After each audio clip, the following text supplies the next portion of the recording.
So first is head topside or ang injury is naa sa ulo. So first na to button is magbutang taong kanang gauze or humanang tag-dressing ato siyang butngan.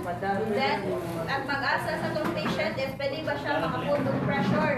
Sir, pwede ko palihog. Then next is mag-fold mo or kanang 2 to 3 inches towards you. Then, katulo or kaduha.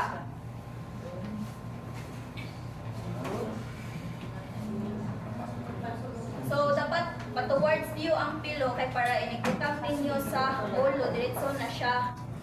Kaya huwag mo mag-ipilo pa sulod, hindi mo pang bali-bali po ng bandage. Ayaw ang sir. Pagdalit po sir, magsinumpaya. Ito, parang practice na siya. Ano ba? So, unsa na dito yung kuhan gani, dili tabunan ang Ay bro. kamot ko lang. Di mo na ibutang na kamot. ano man? Yung nag-make up? So, kana siya, dili nato tabunan ang eyebrow kay ang kilay sad is isa sa na siya sa maka-communicate nato in case ang patient is dili makastorya or amang Sir! Dili ra sakit sir? Dili ba? O diba, nakita na ito nga nitando siya. So sa likod is ato lang na siya i-cross. Dili lang na to siya i-igot. Ang atong skirt nut is dapat dili siya babaw.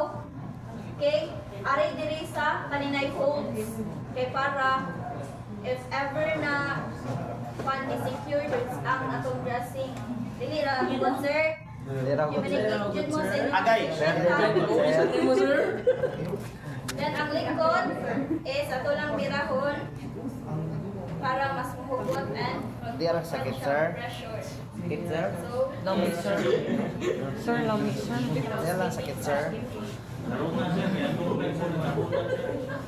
so nakuha lang? Sige, i-practice ya sa inyong partner. Imusa sa